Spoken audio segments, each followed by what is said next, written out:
자, 이제 앱을 하나 만들어 보겠습니다. 터미널로 가셔서 매니지 파일이 있는 폴더입니다. 여기에 이 문장을 넣어 주는데요. 이게 앱 이름입니다. 그래서 원하시는 이름으로 하셔도 되고요. 자, 앱이 만들어졌는데요. 자, 이렇게 보입니다. 이거는 저희 프로젝트를 관리하는 폴더이고요. 방금 만든 이 앱은 하나의 또 다른 기능입니다. 그래서 장고 프로젝트 안에서 여러 개의 앱을 둘 수가 있는데 그중 하나를 저희가 만들었고요. 또 다른 앱으로 뭐 블로그 앱이라든지 아니면 또 투표를 관리하는 앱이라든지 그런 식으로 여러 가지 앱을 나눠서 만들 수가 있습니다. 만약에 두 개의 앱을 만들었다면 폴더 구성은 이렇게 되겠죠. 사이트를 관리하는 폴더가 하나 있고 그 다음에 앱 한 개, 그리고 두 번째 앱. 각각의 앱에서 DB와 URL 등 관리를 할 수 있습니다. 자, 그럼 이제 우리가 만든 이 첫 번째 앱의 첫 번째 웹페이지를 만들어 보도록 하겠습니다.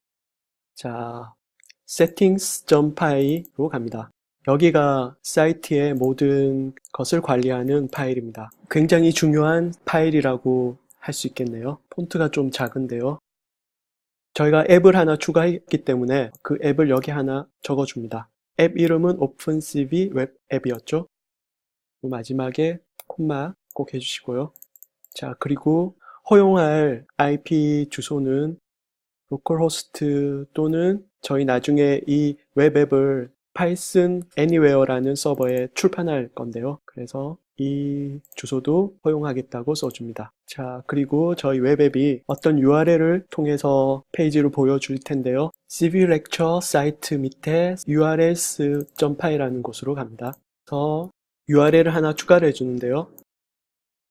이 내용은 admin이라는 URL 말고는 여기 오픈CV 언더바 웹 앱에 urls라는 곳으로 가라는 내용입니다. 지금 include URL에 정의가 없기 때문에 이것을 한번 임포트 해줍니다.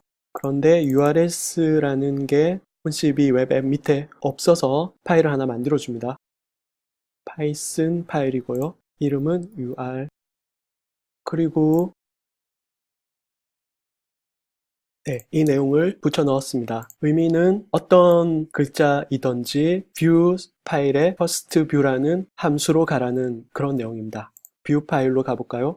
네, view 파일에 지금 아무 내용이 없죠. 그래서 방금 가라고 했던 그 함수를 하나 만들어줍니다. first view라는 곳으로 아까 전에 그 URL을 통해서 올 거고요. 그러면 여기 오픈CV 언더바 웹 앱에 first view라는 HTML로 가라라고 할 겁니다. 그리고 여기 렌더라는 함수 정의가 여기 있네요. 자, 그러면 first view라는 것을 지금 없기 때문에 만들 텐데요.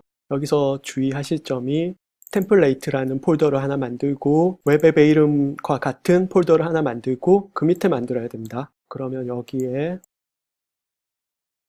템플레이츠라고 만들고요. 그 밑에 웹앱 이름과 같은 폴더를 하나 만들고요. 그 밑에 저희가 여기 적어놨던 파일 이름을 씁니다. 자, 이거 파일 이름을 잘못 썼네요.